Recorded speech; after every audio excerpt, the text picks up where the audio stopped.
વડોદરામાં હવે ખાવાના શોખીઓએ ચેતવું પડશે। ખાણીપીણીના પદાર્થોમાં જીવજંતુઓ નીકળ્યા બાદ હવે પેકેટ દહીંમાં પણ ફૂગ જોવા મળી હોય તેવો કિસ્સો સામે આવ્યો છે। વડોદરાના દંતેશ્વરમાં રહીશે અમૂલ પાર્લરમાંથી દહીં ખરીદ્યું હતું। આ દહીં ઘરે જઈને ખાવા માટે ખોલતા તેના એક ખૂણે ફૂગ લાગી ગઈ હોવાનું જણાવ્યું હતું, જે બાદ આ અંગે વેપારીને જાણ કરતા તેણે આ ડેરીનો પ્રોબ્લેમ હોવાનું જણાવ્યું હતું।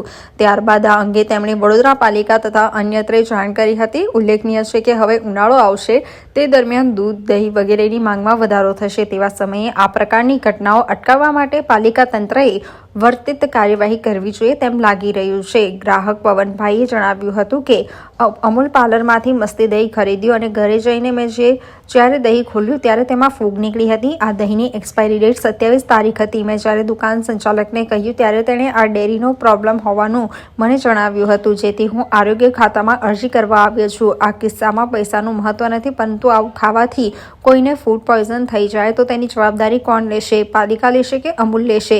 આ અંગે મેં FSSAI અને ત્યારબાદ મેં વડોદરા પાલિકામાં ફરિયાદ કરી હોવાનું જણાવ્યું હતું।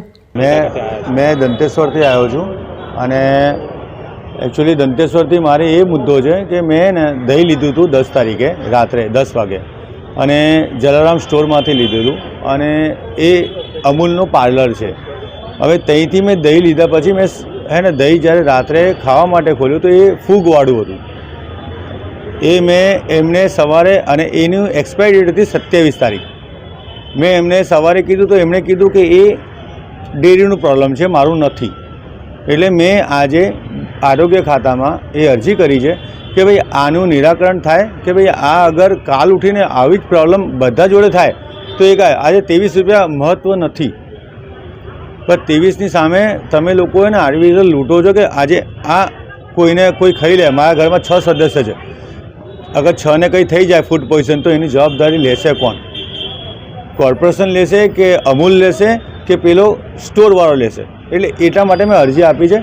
એની જવાબદારી આ કોર્પોરેશન હવે સ્વીકારે તો મેં એમને નસીબમાંથી માનીશ। પ્રાથમિક તમે ફરિયાદ ક્યાં કરી છે? મેં પહેલાં તો મેં અમદાવાદમાં કરી છે, અમદાવાદમાં પણ કરી ફૂડ FSSAIમાં। એના પછી મને ના સપોર્ટ મળ્યો તો મેં વડોદરા કોર્પોરેશનમાં કરી।